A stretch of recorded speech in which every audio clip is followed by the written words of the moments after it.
This week's episode of The Grid is sponsored by Impix. Shoot today, upload tonight, we ship tomorrow.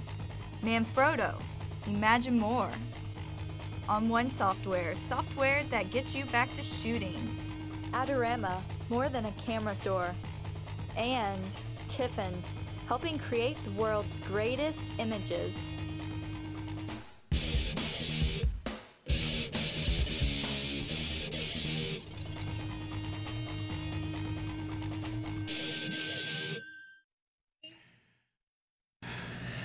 Well, hello everybody once again. Welcome to The Grid Live. I'm here today, and I'm honored to be here today with a very, very special man, Bill Forney.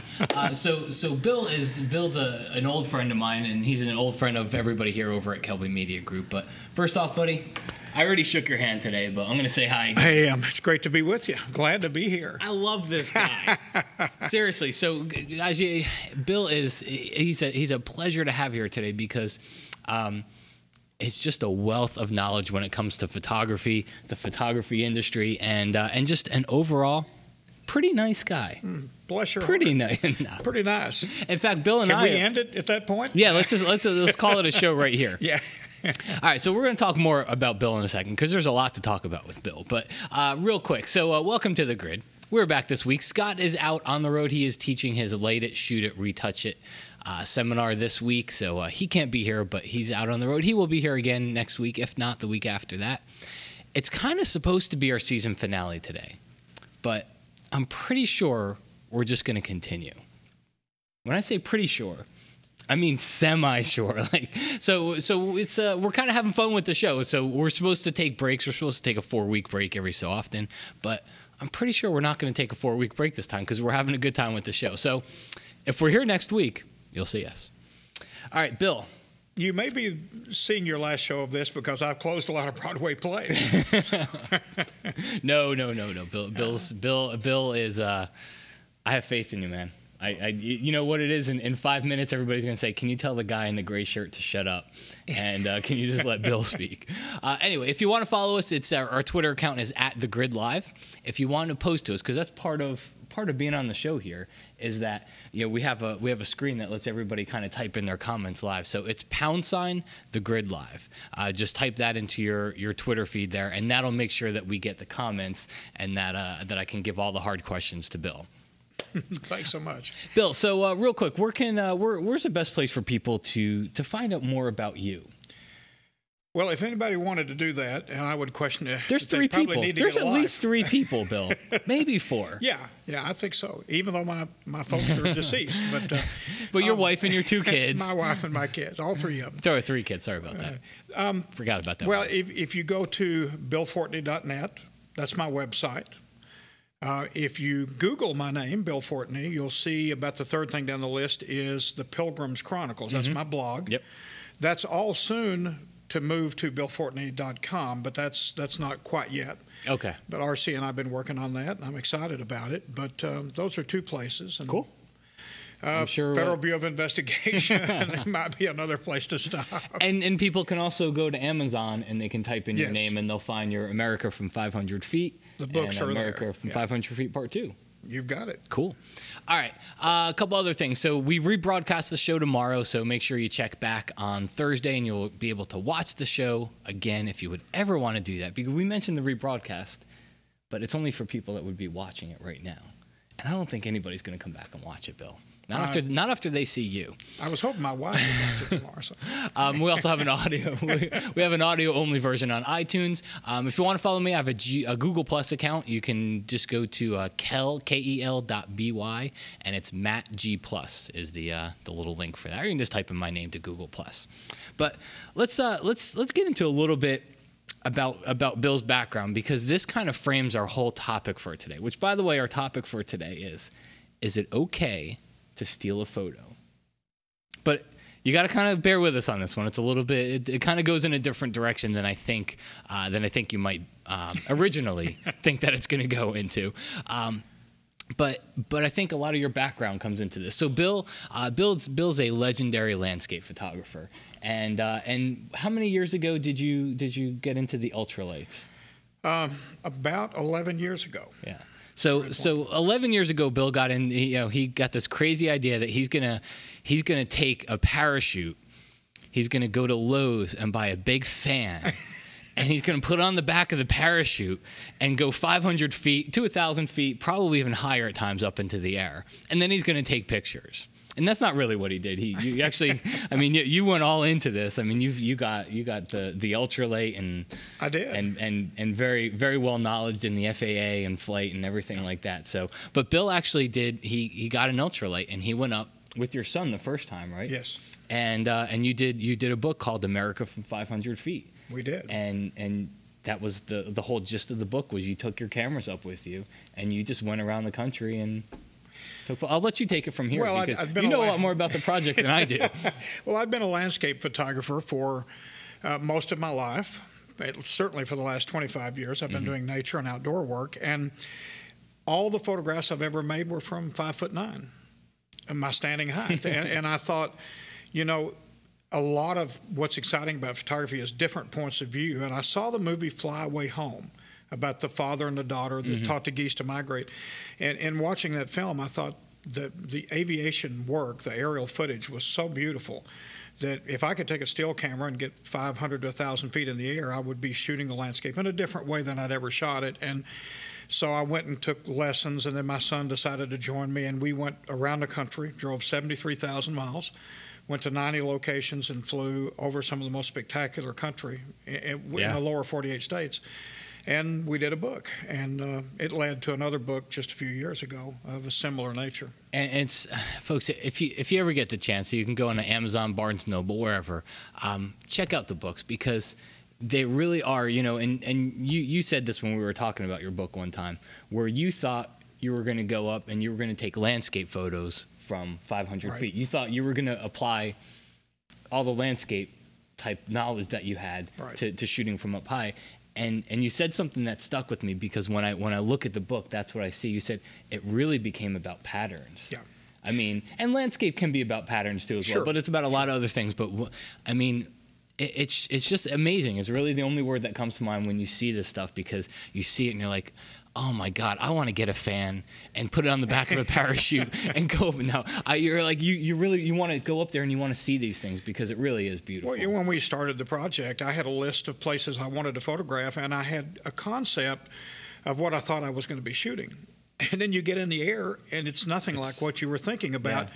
But things come into vision, and all of a sudden it smacks you in the face. This is a photograph, and I never even thought about this. And pretty soon you quit even kidding yourself that you know what you're doing. You just take off and fly around. Just take off and fly, see what happens. Really great stuff. And it was a wonderful experience, and still is. Every day I fly, I see things that amaze me. That's cool. And, I know I'm like gushing about Bill right now, so all I can tell you about Bill is make sure you check out his website. Check out the books if possible. Every time I think I'm getting better at photography, I sit through one of Bill's slideshows and I realize I'm not even close. And so that's, I mean, if you get the chance, while you're watching the show here, you obviously, seeing us doesn't do any good.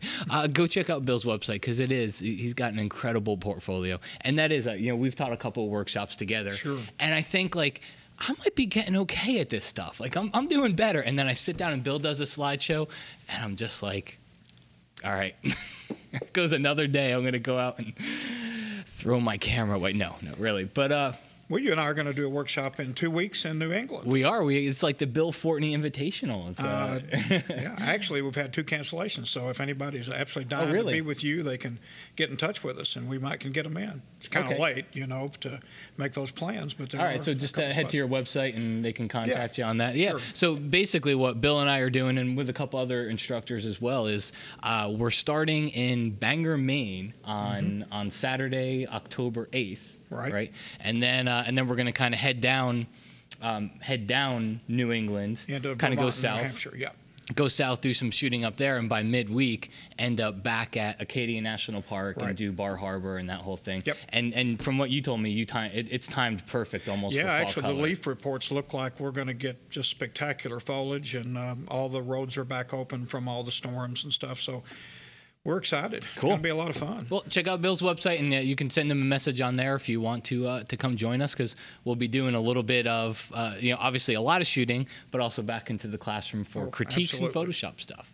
All right, so Pete kind of pointed at me. So Pete Collins, I don't think we can have a camera on him, but Pete Collins is there behind the comments.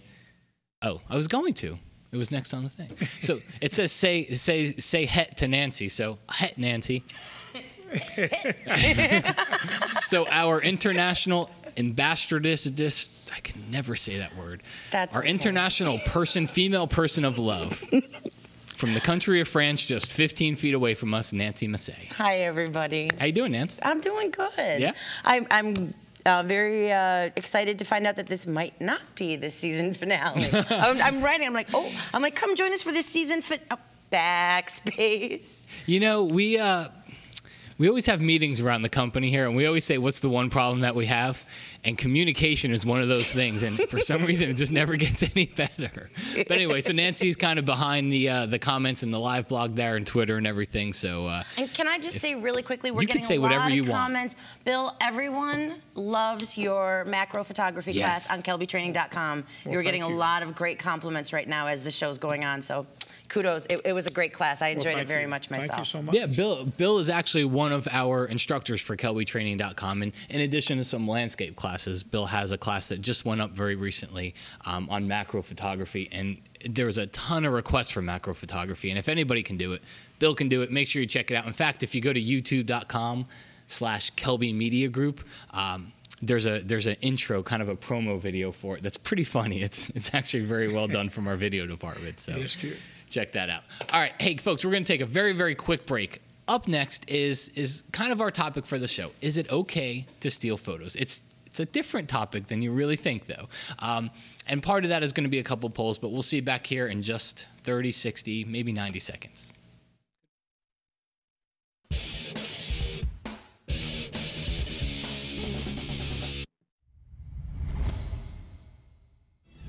Have you ever seen a close-up photograph and thought, wow, I wonder how they made that? Wait till you see what we're going to photograph in my new close-up classes. We're going to photograph dropping strawberries into water and freezing them, taking pictures of rocks, the flowers, colored pencils, all kinds of great things, and we're going to make them look big like this. And in the class, we're going to photograph all this stuff here. Look at this. Please come join me at kelbytraining.com. We're going to have a blast.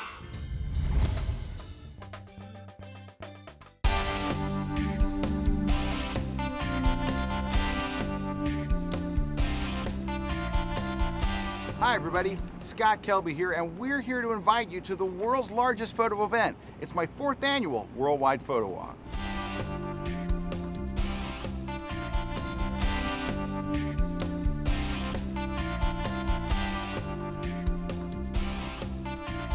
If you're wondering what a photo walk is, it's basically a social gathering of photographers. Everybody gets together and shoots in your local city, town, or attraction. When you're done, you meet at a bar or restaurant, and everybody looks at their photos together. You'll take your images and you'll upload them to the Photo Walk website. Your walk leader is going to pick the winning image.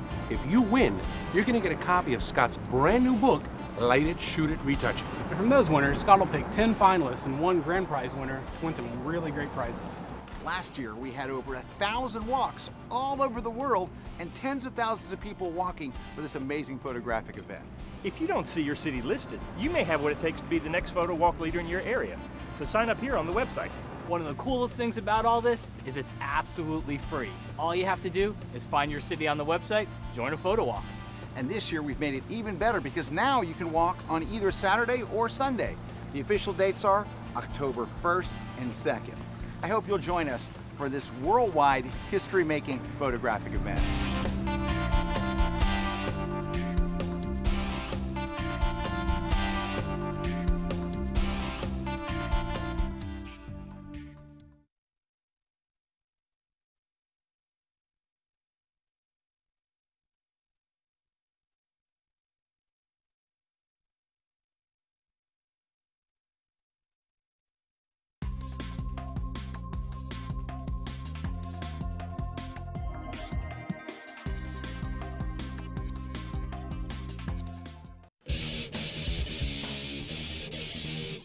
That's some fast. We are back. If you're wondering why we're laughing, Meredith, who was counting us in for the show, so she goes 10, 9, 8, 7, 6, 5, 4, 3. So something happened with the countdown there. But hey, everybody, we're back with The Grid Live. I'm Matt Kluskowski, and I am joined by Bill Forney, legendary landscape photographer and overall nice guy. You also work for Nikon Professional Services as well. I do. So let's jump in a couple of things. First off, our sponsor for the show here is Manfrotto. Manfrotto, maker of tripods, ball heads, lighting, gear, equipment, stand, you name it, Manfrotto makes it. I personally use a lot of their tripods. I do as well. And Manfrotto is also with Elinchrom, and most of the studio lighting that we use here in the studio is Elinchrom lighting. So we are very, very big fans of Manfrotto and Elinchrom. Please check out their website over at manfrotto.com. We have prizes today too, Bill. So our first prize that we'll give away toward the end of the show here, it's a book called The Passionate Photographer by Steve Simon. I had the privilege of teaching alongside Steve over in Dubai a couple of years ago. But Steve is, I mean, when you look through his book, there's, I don't even really know how to explain this. Some of the places that he's been is just amazing. Editorial photographer. And it's just, it's an incredible book. If you get a chance to check it out, it's called The Passionate Photographer. We will be giving a copy of it away today. We also have those little Alo clips. They go on the end of your iPhone. It's got the lenses. You ever see those things? I have. We have to bring those on the workshop and see what we could do with the iPhone. It's amazing stuff being done with the iPhone. All right, so Frenchie, she raised her hand. I'm sorry, I just wanted to pipe in and really quickly and just say, you have one extra special giveaway from a viewer who is watching right now, Mr. Brian Matiash. I always say his name wrong. From On One. For the season finale, we're giving away a photo suite. It's 5.5, but when they release number 6 in October, you get an upgrade. And I just wanted to say that. And that's it. Cool. Thank you, Brian. He says nice air quotes. You know, that Brian, I don't really like him, but he gives us free software. So Brian's a great guy. And thank you to the folks on On One for that. All right, so Bill, our topic, is it okay to steal a photo? If you break in someone's house and take it off their wall, I would frown on that, I believe. But I think that's not where you're going with that question. No, I wasn't going there. I think you're saying if someone else has made a really good photograph and you go to the same location and copy that photograph, is there a problem with that? It's what all of us have been doing for the history of photography. Everything we shoot is something we've seen someone else do, or you know, we've been inspired by, or a replica of what's been done. So I don't know of anyone that owns property deeds for the national parks or the wildlands. So I don't think you can say that there's anything wrong with that. And in fact, to me, it's the highest compliment. If I see a photograph I've made that someone's kind of duplicated, it makes me feel like maybe, you know, that photograph got to them in some way. Yeah. So and so I have to give credit where credit's due for this. So Jen, who's one of our the people in our video department here. So Jen, there's how this topic came up. And so I encourage you guys out there, weigh in with your thoughts, because it's going to kind of change, because I have some different angles that I want to throw at this. Because there is the national park angle. There is if I go to Mesa Arch you know, at 6 a.m. in the morning, and I put my tripod where thousands upon thousands of other photographers have put theirs, we're going to get very similar photos. But, but there's more to it than that. So the way Jen brought up the topic was she was at Photoshop World, and she had seen, you know, Westcott has a booth where they have their constant lighting on. So it's not strobe, you don't need a trigger or anything like that to be shooting. Everybody's being lit by the same lights, and you can actually just shoot basically because it's continuous lighting. And they hire, they've got professional models, they've got professional makeup artists with costumes and everything like that. And one of the things that she noticed, and I even noticed it a few times, was people would actually go in and tweak the light a little bit. And they'd set the model up, and they'd place the model. And they'd do all these things to set up a photo for themselves. And then somebody else would come in and start shooting. And so they're getting the same photo that, you know, this other person.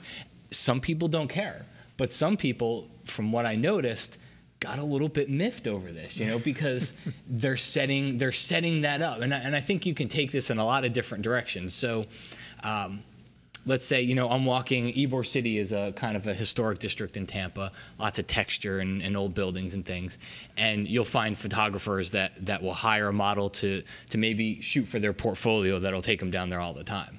And let's say I'm walking around Ybor doing a photo walk, and I walk up on a photographer doing a shoot, and I have my 70-300 lens, and I don't even have to get right in there with him. I can stand back and I can get some pretty good shots of what he's doing. So now you've got two Tampa photographers showing off the same photo in their portfolio. You know, I guess what I'm getting at is where is this right? Where is this wrong? Landscape workshops. You taught landscape workshops for 25 years, right? Sure. And I'm sure you've seen it, because in the short time that I've been teaching landscape workshops, I've seen people that will go off on their own, and they'll kind of go down a path somewhere, and then they'll be shooting. 4 or 5 other people will see them, and they'll walk down and they'll look on the back of their camera and they'll be like, wow. And they go and they get their tripod and they set it right down. And I've seen 2 things happen. I've seen the person not care, and I've seen the person kind of get a little bit miffed about it, you know? So what are your thoughts from the landscape perspective? Have you seen the same thing in the workshops too? Absolutely. And I think a lot of it is personal. And I won't make a judgment about the people who get upset, but I wouldn't get upset simply because, you know, I don't own any scene. I don't own any photographic technique. Of course, as the teacher, I'm trying to teach people how to do these things. And if replicating what I've done or another instructor's done helps them, then that works for me. I understand, back to your example of someone shooting the model in Tampa, it would depend on what you're going to do with the photograph. If you were going to try to use it in the same way as the photographer who paid for setting it all up, then I think you have encroached on them, because they went to the trouble to get the lighting right, to get a makeup artist, to get a model, and do all of those things. And it probably in a sense, you almost are stealing. Yes, and I think it, you know, I think it would be better to say, wow, I wish I was over there shooting, but I'll walk away from this. Yeah. But if it's something that's available to anyone, which the Grand Tetons at Sunrise, I mean, you know, you can shoot it from a whole lot of different places, and there's nothing wrong with setting up next to someone that you think they've got a really good angle on it. I just think you got to be careful. You think about how the other person would feel, and if you're encroaching on what they're trying to do, if you feel uncomfortable about it, it's probably a good time to move to somewhere else and shoot from another angle or another place. Yeah. I can't imagine. Most people could care less, but like you say, there's a few people that would take issue with it. And I don't think there's a blanket answer where it's okay or it's not okay. No. I think it very much does depend on the situation, and that's kind of where I just hope to open up the conversation to. And we've already got a few comments on it. So the SWE photographer says, think of photography like a recipe. Do you steal when you cook from a cookbook? Of course not. No. So I think there is a parallel there, but the cookbook was put out to get people. You know, it's like, do you steal my Photoshop tip that I put into my book? No, you absolutely don't, because I wrote it in a book in hopes that you use it. But again, I have seen people that will teach a Photoshop tip, and they'll show it, or they'll not want to show it, or they'll be upset that somebody else seen it, and they'll get upset that they're showing somebody else. Well, and photography is a really great parallel. I love the question about the recipe book. I don't know anybody that cooks exactly by the recipe. I mean, you know, we all like a little more salt or a little more garlic or a little less of something else. And when you're making a photograph, even when someone has said, here's a good place to shoot from, and this is the kind of light you want to look for, you can put your own personal stamp on that photograph by the angle from which you shoot, the lens you choose. And I think that's what makes it fun. You and I have many times been out shooting together, standing close to each other, and gotten 2 completely different shots because we saw the scene differently. And that's what makes photography fun. It's not as formulaic as some people think it is. No, not at all. And you'll hear some people that will talk about landscape photography and think that it's just a matter of showing up at Mesa Arch at 6 a.m., whatever sunrise time is, and plopping your tripod down. But we both know we've seen people in groups walk away with spectacular photos of Mesa Arch, and we've seen people that walked away with non-spectacular photos, and they're in the same place, but they saw something different from it. No, that's absolutely true. All right, so shot live photo. That's Alan Hess, concert photographer. So so Alan, and he says, I stand in a photo pit with 50 other photographers shooting the same people at the same time, yet the images are different, and that's. Yeah, I mean, I bet you every single one is incredibly different. Oh, go ahead. No, I'm just going to say, my wife says that if I were a burglar, I would be arrested on my first job, sitting in somebody's bedroom floor, looking through their shoebox full of photographs when the police arrived. I love to look at other people's work because I see things that other people saw that I haven't seen or didn't see that way. And that's how you grow as a photographer. That's why you go on workshops, and not just to see what the leaders do, but to see what the other students do. And you'll learn from seeing what other people see. Some of my favorite photos that I've taken come from me stealing a photo, if you want to use that word, stealing, but come from me stealing a photo from somebody else that was at a workshop that I was teaching. Sure. You know, because I've got the places where I go, and then I look and I see somebody off, and part of my job is to walk around and to see what they're shooting, talk about them, see if they have any questions. And then I look through their lens, and I'm like, all right, I'm gonna bring my tripod over here. So yeah, it really is. I mean, it's learning from all angles. You learn from your instructors. I think your instructors learn from you. Well, and you're awfully. I think it's very arrogant if you think you can't learn from anybody else. I mean, I have more times than I can tell you seen someone start to make a photograph and look at what they were doing and gotten down to the angle they were shooting from or where they were shooting from and thought, wow, they saw something I didn't see, and this is really a great way to approach this subject. And you learn from that. You'll do that same thing again on another subject. I don't think there's anything wrong with that at all. In fact, I think we should all be encouraged to do that, to be honest. David Hodgins says, besides, if I gave Joe McNally my camera and went to all the same places, I still wouldn't get his results. And that's very true. Jen, I think Jen had wrote it. She on another screen over here, which is Jen's the person that brought this up to me. But she said, "How about if it's a contest?" And this Westcott booth was a contest. They were running a contest. Basically, you would shoot throughout Photoshop World, and they still are running a contest. And you submit your photos, and they pick, and you get a whole kit and everything like that. So, if it's a contest, do you get a little miffed about it? Well, I mean, I guess it really just depends. There's no right or wrong answer. No, and this is why I don't like contests. And I've been involved in them, and I've been involved in putting them on. But honestly, I feel that whenever you try to pit yourself against someone else photographically, it's just a mistake. Pit yourself against yourself. Your goal should be tomorrow, I'm a better photographer than I was today. If I wanted to be better than Joe McNally, I'm going to be a very sad person for a very long time. There are so many great shooters out there. About the time you catch up with the ones you thought were the best, you start. There's a whole bunch of new ones that are great. Just have fun and enjoy it. And I mean, I understand that. I understand that there's people who want to win, that they're competitive, but try to put a cap on that if you can, because you're just taking the joy of photography out of your own career if you do that.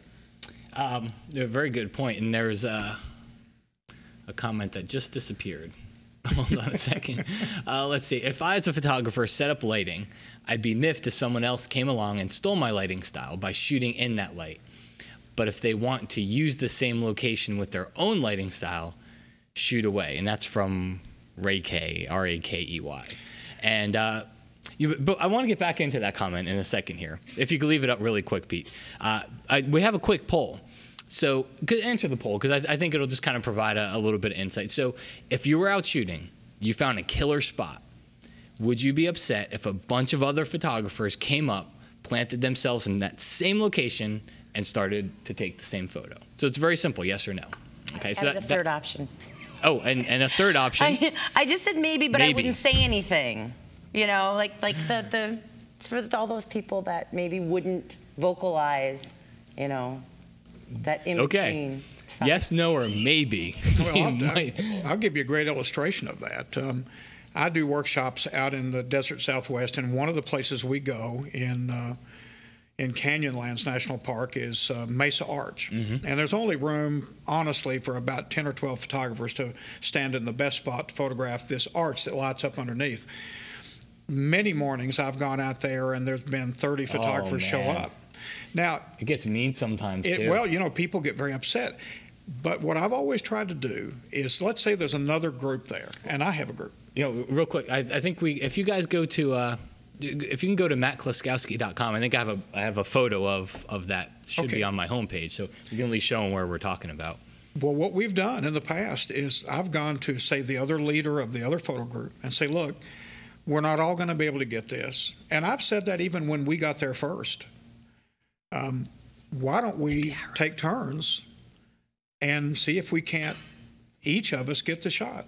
Yeah, kind of move in and out. There's no reason for anybody to feel like I was here first and you can't get the shot. Yeah, no, it's and you almost have to do that. I'm going to help them get. If you go click on the photography portfolio thing in the top right. That's Delicate Arts there. Yeah, that's Delicate. Go down to landscapes, and at the top right, there it is, top right. Nice shot of it, by the way. There you go. But so, like Bill said, there's probably only room. I don't even think there's room for 10 people to get that photo. Oh, that exact photo, I would say not. No. Yeah, I mean, where the sun's coming up and you can get the sun. I mean, there's probably only room for about 4 or 5 people. Like you said, maybe 10 if you're okay with being to one side or another. If you go too far to the right, you kind of lose the shot. Yeah, and now, there's corner some cool to corner, photos. That's only 20 feet. Yeah, or 25 feet. And now I've seen way cool photos of Mesa Arch from all different angles, all over that place. But I think people go for the shot, and like you said, you walk up there. I mean, I was part of a group of 20 people that got there first. Yeah. So we were the people that everybody was pissed at when they got there later on. Yeah. And so, well, and it's a hike in there. You have to get up at 4 o'clock in the morning to drive out there for the sunrise, and people get real exercise. But once again, there's usually a way to allow everybody to have a shot at something if you'll work together instead of people elbowing each other out of the way, which is, I think, the best route to go. Yeah, I mean, what it comes down to is help people instead of being greedy about it and being mad about it. Help people. Absolutely. Help people get the shot, and I think everybody benefits in the end. All right, so back to that comment. So if I set up the lighting, I'd be miffed if someone came and stole my lighting style by shooting in that light.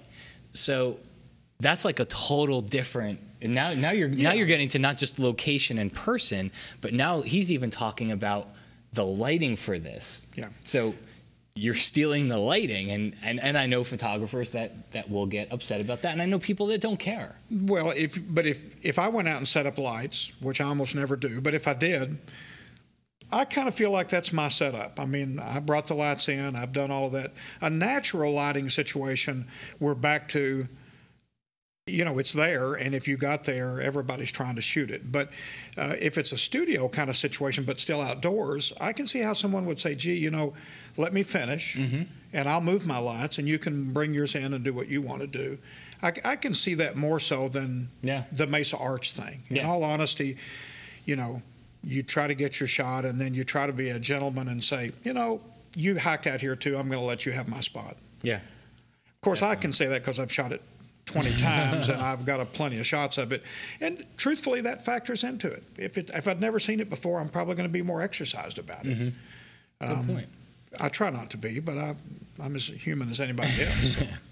All right, so we got another comment by Agedid. As Ansel Adams said to Johnny Carson, put your tripod where I did, I'll give you the camera settings and you still won't be able to replicate my photos. And he's absolutely right. And we get, you've seen it, we get people ask the questions all the time. What were your camera settings for that? Unless you're going to be there at the same exact minute in the same exact place, camera settings don't matter because they're not going to be useful to you because they're going to change. They're going to change when you get there. Well, it's like the father who took his son who wanted to be a writer to meet Ernest Hemingway. And the question that the father asked Ernest Hemingway was, what kind of typewriter do you use?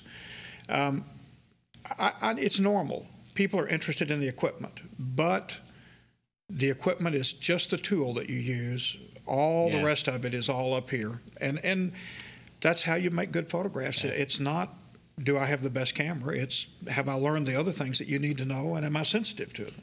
You've probably all heard the one about, somebody comes into somebody else's house and sees all these great pictures and says, wow, great photos, you must have a really nice camera.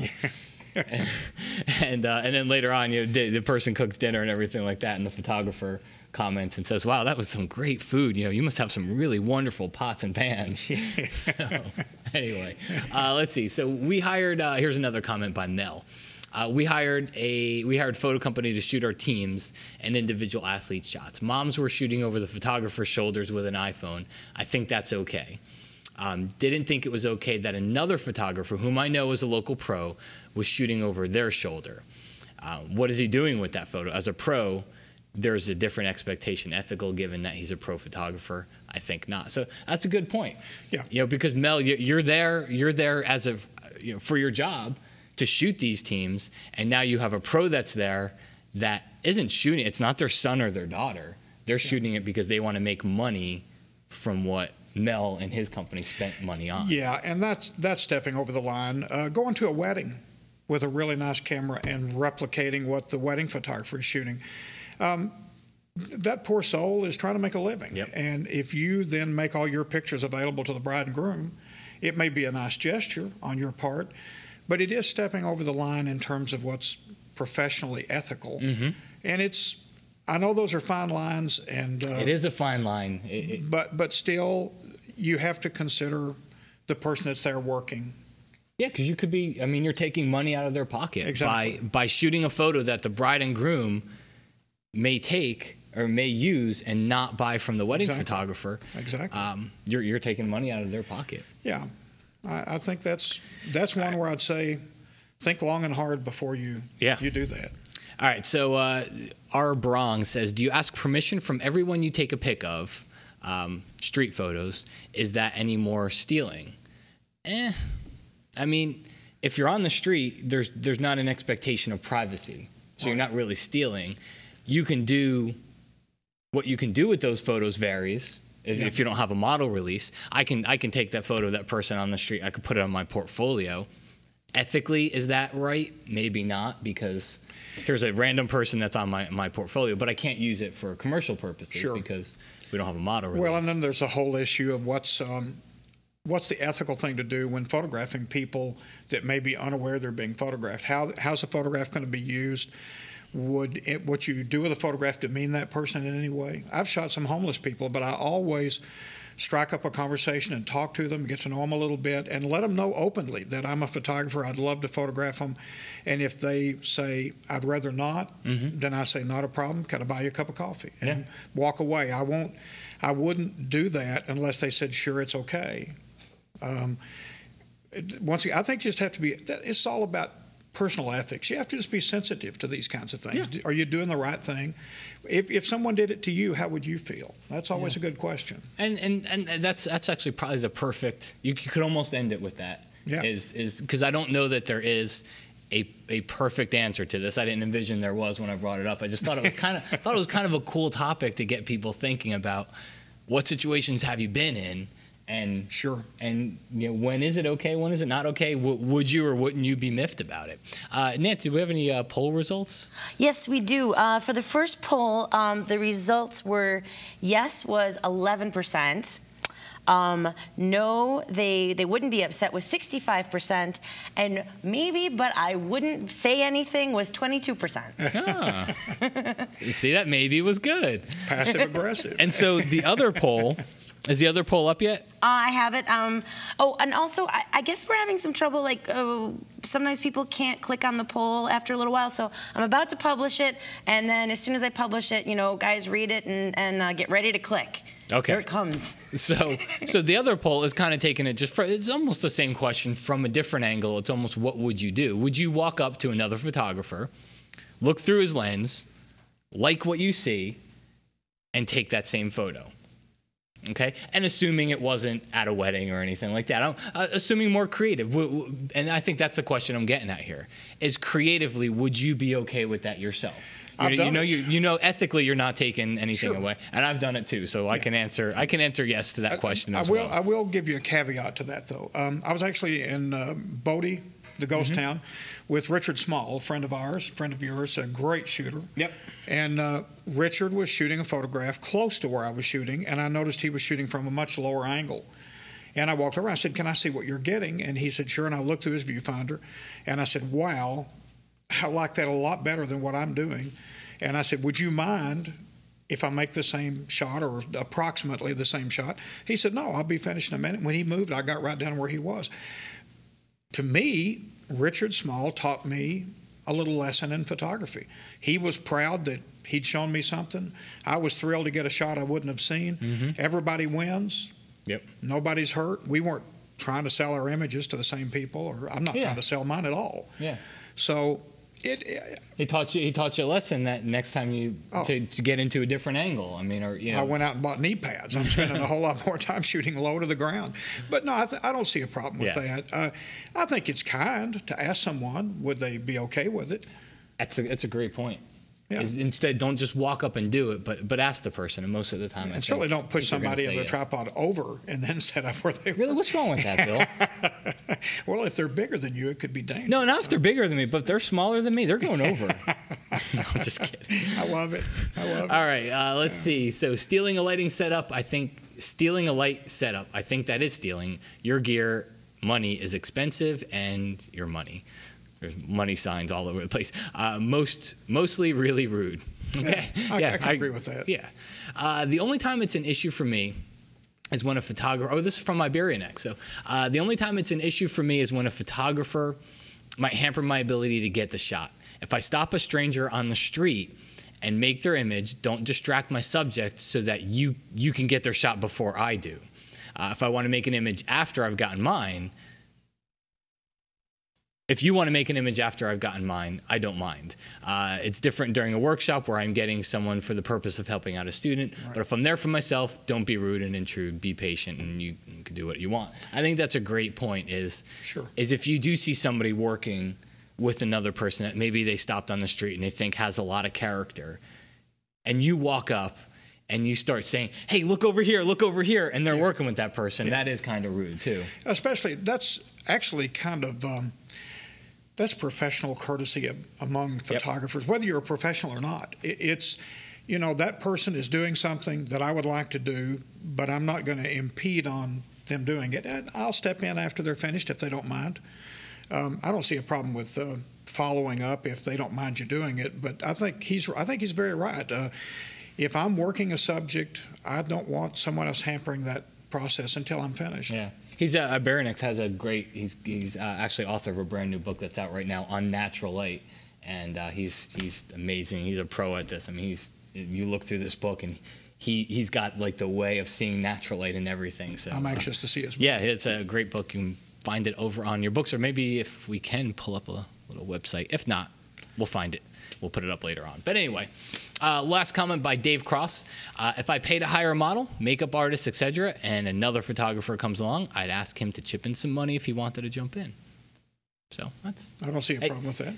Yeah, I guess it all depends on the situation. So if you pay to hire a model, which means you're shooting for your portfolio, I might not ask him to chip in because I don't know that I want... if I'm shooting from my portfolio, I don't necessarily want somebody else that's in the same market as I am with the same exact photo, because now it gets diminished. Now people start, as they're looking for photographers, start to see. So again, it's all really based on the situation. Sure. So the book that we were talking about before is called Chasing the Light. You can see it up here on the screen.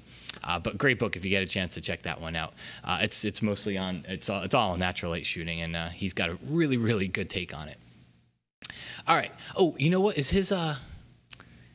his podcast up there? He's got a great podcast. He did an interview with Scott when he was in San Francisco, and the questions that he asks are they're not the normal like, hey, you know, what kind of lens do you shoot? Yeah. It's, I mean, he gets really deep into some great questions. So the Candid Frame, that's the name of it. So check him out at the candidframe.com. All right, let's see. Last one by Doug Evans. Matt can break boards in air. I'll let him take my shot. Yeah, I would never break a camera though. But just to be on the safe side, I think he's made a good point. Yeah, if you walk up and the person's 6'7", if somebody's packing, I just go shoot somewhere else. Yeah, just walk away. All right, well, I think that kind of wraps us up for the show here. So we got a couple of things. First off, we have some giveaways. We are going to give away the Olo clip and the book, The Passionate Photographer from Steve Simon. Nancy, how are we going to give these wonderful prizes away? Do you want to do this as the live giveaway, and then the on one thing as the comment giveaway? Should we do it that Nancy, way? I'm glad I came up with that idea. I am too. What we're going to do is, so all you have to do is use the hashtag #TheGrid, pound the grid live. Just tweet something about the show. You know, I was watching the grid live, whatever it is. Just make sure you include that in your tweet, and Nancy will pick a winner for the Olo clip and the book. And then the On One Perfect Photo Suite, when the show airs tomorrow, not airs tomorrow, but when you can go back and watch the show and the rebroadcast tomorrow, just go to kelbytv.com/thegrid, or is it The Grid Live? It's The Grid. The Grid. kelbytv.com/thegrid, and you can leave a comment on the current show, and we'll pick a comment from there over the next week. Let's see. One last comment by Jerk Talk. Is that you, Pete? No. My brother. Less time chasing fame and more time learning to shoot. You know, you and I talked about this. We didn't really get, but one of the things you said about just in general the philosophy behind all this, and I'll let you take it from here, but you said, you know, really what it comes down to, if you're going to get mad at somebody to do this, is it's competitiveness. Yeah. And well, you know, there's always a faster gun.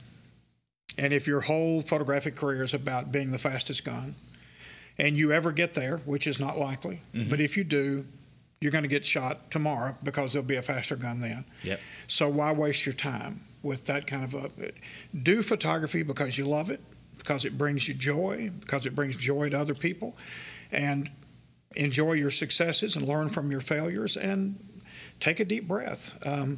We often take things in life too seriously, and it always leads to trouble.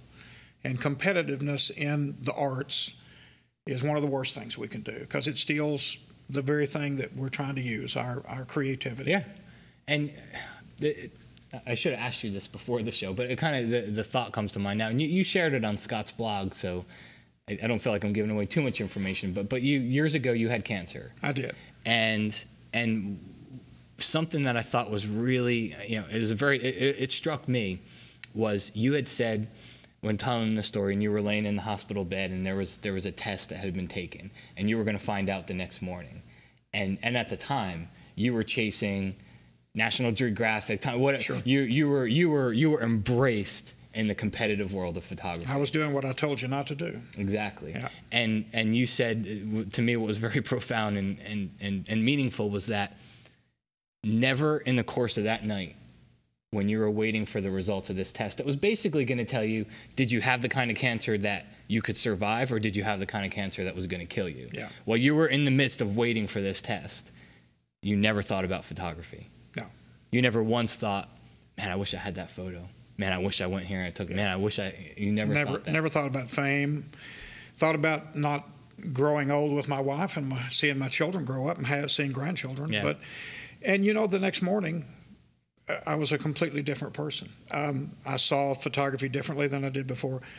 I wanted to be a photographer and still wanted to do really well as a photographer, but I didn't judge myself in that lens anymore. I judged myself as a father, a husband, a someday grandfather, and have been able to hold on to that. And it's made, I can just say, I can speak for no one but myself, but it's made my life infinitely better. Yeah. And you know the funny thing about the whole story? There is no such thing as a famous photographer, which is what I was chasing. I mean, if Ansel Adams were living and he was at the mall today, I doubt anybody would know who he was. Yeah. So he wasn't famous. He was well known among photographers. Yeah. But it just seems to me it's one of those things we get fooled into thinking we want that we don't need. And I've just decided to give it up and do something that's a lot more fun. It made a huge impact on me when I read that. Well, thank you. I'm glad. It does did to on me as well. everybody out there too. All right, so Nancy, we're all good on contests and everything like that? We are all set. The tweets are all coming in. I have to, on behalf of the entire audience, Bill, because I know you're not able to follow along, but thank you very much for joining us. We're just getting some lovely comments just about what a wonderful man you are, and we were very happy to have you here. So I just wanted to, on behalf of our audience, meep. It's her little heart. It's been my pleasure to be with you all, as always. Yeah, if you ever get a chance to, so we have Bill on kelbytraining.com. He's got his macro class there, as well as some landscape classes. You're in town to do a class right now. I'm doing a class that I've been working on for 42 years, and I'm really excited about it. Get to finish it tomorrow. So, and Bill is a masterful teacher, masterful instructor, and just a great guy to be around. So if you ever get a chance to stop by and see him, make sure you do so. Thank you, brother. Kind words. Hey, no problem, man. And hey, we get to spend, you're going to be tired of me in a couple of weeks. But, not at all. If you do want to check out that workshop, you can just stop by Bill's website and he'll give you some more information. Bill, thank you very much. My pleasure. Everybody out there, thank you very much. Thank you to our sponsors, Nancy, for that maybe answer. Seriously, I never would have thought of it, but it was a good answer. No, it's thank you, Nancy, for wrangling all of our comments, and over there to Pete, too. Anytime. Juan on the jib, thank you. You got to say you're welcome, Juan. No, you got to do with the jib. There you go. Meredith back there. Everybody, thank you. No, sir, thanks, guys. We appreciate it. We'll see you again next time. All right. This week's episode of The Grid is sponsored by Impix. Shoot today, upload tonight, we ship tomorrow. Manfrotto. Imagine more. On One Software that gets you back to shooting. Adorama, more than a camera store. And Tiffin, helping create the world's greatest images.